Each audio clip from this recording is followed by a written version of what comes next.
Astronauts to the moon.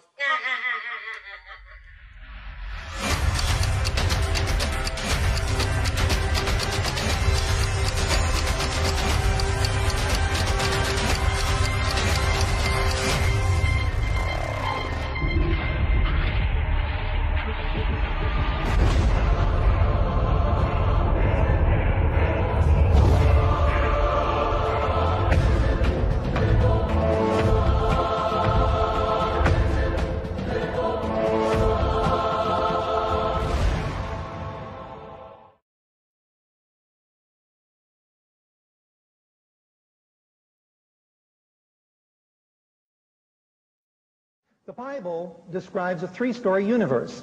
Heaven is a solid sphere, a hemisphere that arches over the earth, the rakia in Hebrew, the firmamentum in Latin, the firmament in the King James Bible.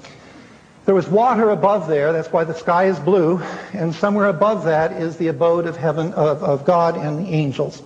We are down here on this flat earth. The Bible is definitely a flat earth book. And below us in the subcellar is Sheol, or hell. Now, with the development of telescopes and the discovery that the earth goes around the sun and that the earth is a sphere, some very important biblical ideas were shattered. Heaven, for example, which was a physical thing up there, heaven has gotten lost. Nobody knows where it is. It has moved outside the realm of space and time. It is in some other dimension, I suppose. And like hell, like heaven, hell too has been displaced. It's no longer down in the basement. It's not at the Mohorovicic discontinuity. It's not in the mantle. Nobody knows where the hell is. Now, as long as we had this three-story universe with a physical heavens to which the sun and the moon and the stars were attached, the Magi could very easily follow a star, which was not many thousand feet above them. They could follow the star to the birthplace of Jesus. But without the firmament and the stars many light years away, the Magi could not do that. The ascension of Jesus, for example, in light of what we really have, that we are a planet flying through outer space, the ascension of Jesus now is seen not to be a miracle, but a simple absurdity.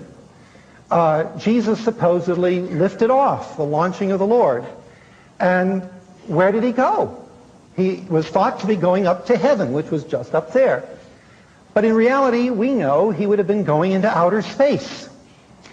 Now, what would he do to survive in outer space? You see, Jesus was still breathing after the resurrection. We are told that Jesus breathed on the disciples to give them the Holy Ghost. And we'll have more to say about the Holy Ghost and Spirit in a moment.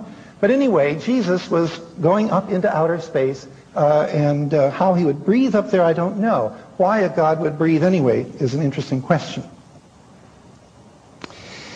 Now, the temptation of Jesus will have to be thrown out. Remember, the devil supposedly took Jesus up onto a high mountain and showed him all of the kingdoms of the world. Now, that will work if the earth is flat, but it won't work if the earth is a sphere. And then we have the problem of the end of the world. In Matthew 24, verses 29 to 31, we read, "The stars will fall from the sky. The celestial powers will be shaken. Then will appear in heaven the sign that heralds the Son of Man. All the peoples of the world will make lamentation, and they will see the Son of Man coming on the clouds of heaven with great power and glory."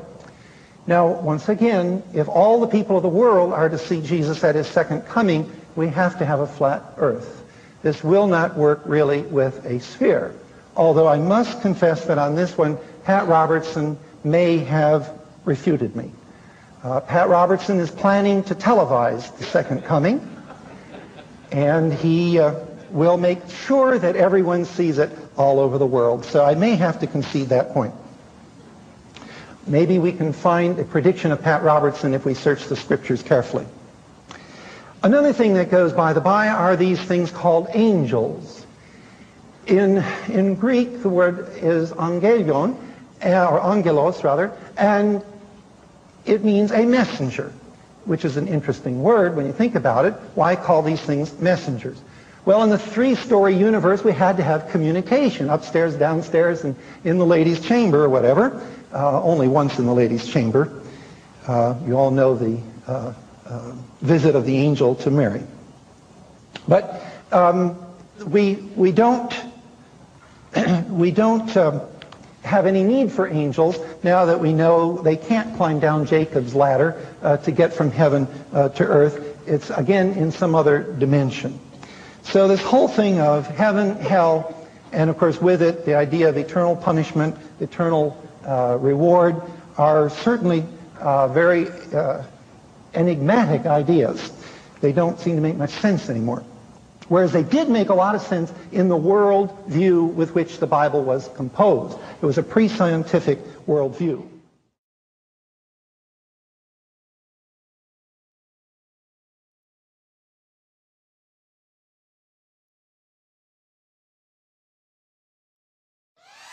Five, 4, 3, 2, 1, lift off.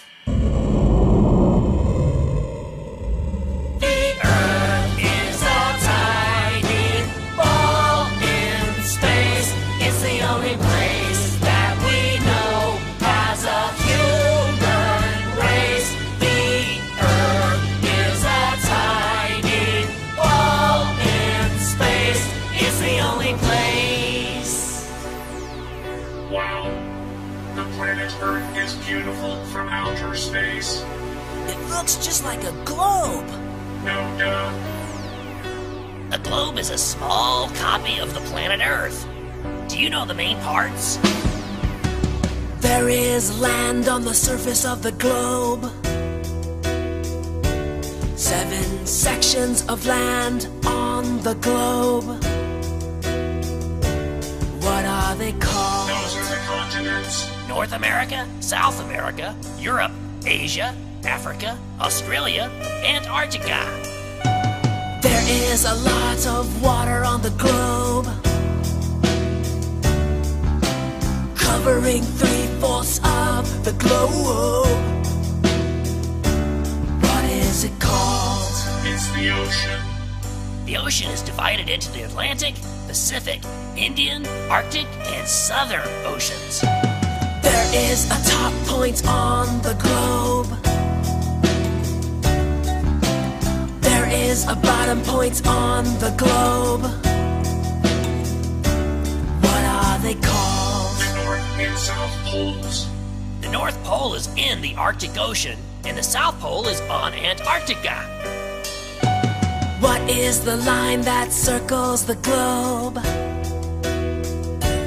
An imaginary line that divides the globe.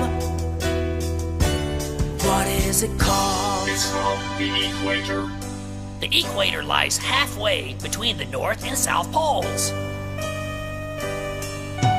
Another line that circles the globe. It divides the east and west parts of the globe. What is it called? That's the prime meridian. The prime meridian is perpendicular to the equator and crosses through the North and South Poles. If you divide the globe into parts and can only see half of the globe, what is that called? It's called a hemisphere. Hemi is Greek for half, and a sphere is any round object, like a planet. Therefore, half planet.